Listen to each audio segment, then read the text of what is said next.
22 उम्मीदवारों का सामाजिक रूप से जो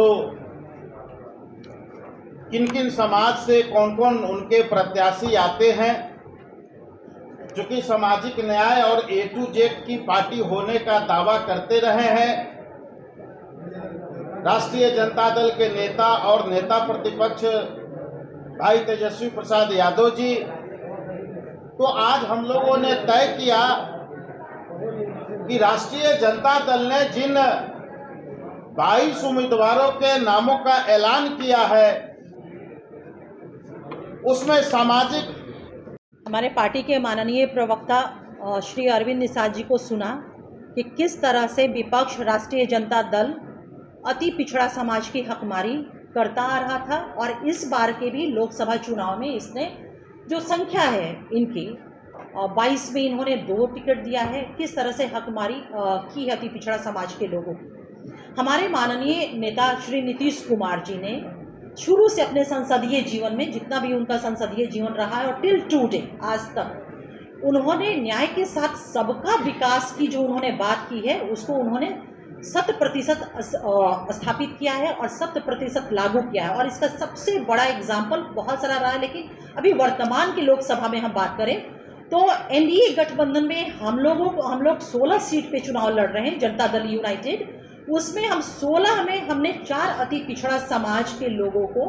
अरविंद निषाद जी ने बाइफार्केटेड करके बताया कि कहाँ कहाँ हमारी पार्टी दी है, 4 हमने दिया है। तो एक तरफ जहाँ राष्ट्रीय जनता दल आदरणीय लालू प्रसाद यादव जी या तेजस्वी यादव जी बार बार पिछड़ा अति पिछड़ा या वंचित शोषित समाज के जो बात करते हैं कि हितैषी है, वो एक धोखा एक छल उनका झूठ रहा है। और ये इस बार के भी लोकसभा चुनाव में अति पिछड़ा समाज की जो भागीदारी, बहुत नगण्य भागीदारी जो दिया है उन्होंने, उसे यह स्थापित होता है। और समूह से आने वाले कौन कौन से ऐसे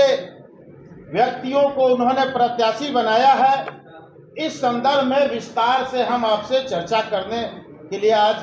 आपके समक्ष उपस्थित हुए हैं। साथियों, हमारे नेता और जनता दल यूनाइटेड के राष्ट्रीय अध्यक्ष बिहार के मुख्यमंत्री आदरणीय नीतीश कुमार जी अपने लंबे संसदीय जीवन में बिहार के सभी समाज के लोगों को साथ लेकर के चलने का जो उन्होंने संकल्प लिया, उस संकल्प को लोकसभा चुनाव 2024 तक बरकरार रखने का काम किया है। हमारी पार्टी ने लोकसभा में अति पिछड़ा समाज के लोगों को सम्मान और स्थान दोनों सुनिश्चित करने का फैसला किया होगा। हम सब ने सुना है कि मुंगेरी लाल के हसीन सपने सीरियल आया करता था। ये मुंगेरी लाल के हसीन सपने जो सीरियल था ना, ये मुंगेरी लाल कमीशन जिन्होंने पहली बार देश के इतिहास में पहली बार अति पिछड़ा वर्ग को बाइफार्केटेड किया था पिछड़ा वर्ग से।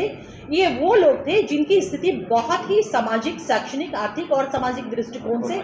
कमजोर थी और बाइफार्केटेड किया था। और उनकी कमीशन की जो रिपोर्ट थी, उस रिपोर्ट के आधार पे हमारे जननायक कर्पूरी ठाकुर साहब, उस वक्त वो सुबह बिहार के माननीय मुख्यमंत्री थे, उन्होंने उस कमीशन के आधार पर अति पिछड़ा समाज को उन्होंने भागीदारी सुनिश्चित किया था। और पूरे देश में किस तरह से मजाक उड़ाया गया था, इसके तो सीरियल ही बन गया था मुंगेरी लाल के हसीन सपने। उसके बाद जब कालांतर में हम आगे बढ़े और आदरणीय नेता नीतीश कुमार जी की बिहार की जनता ने जब बिहार के मुस्तकबिल के लिए, हर वर्ग अपने मुस्तकबिल के लिए उनको आशीर्वाद दिया, तो उन्होंने मुंगेरी लाल के हसीन सपने, उनके जो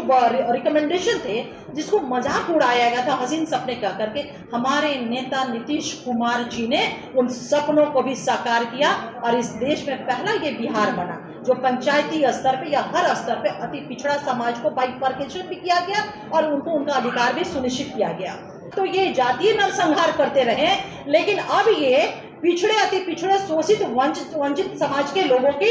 हिस्सेदारी का भी इन्होंने जो कहीं ना कहीं इन्होंने नरसंहार करने का काम किया है। मैं राष्ट्रीय जनता दल के लोगों से और तेजस्वी यादव जी से मैं चंद सवाल आप मीडिया भाई बहनों के साथियों के माध्यम से करना चाहती हूँ कि देखिए, लालू यादव जी और तेजस्वी जी और राष्ट्रीय जनता दल के डीएनए में है अति पिछड़ों को अपमानित करना। मैं सवाल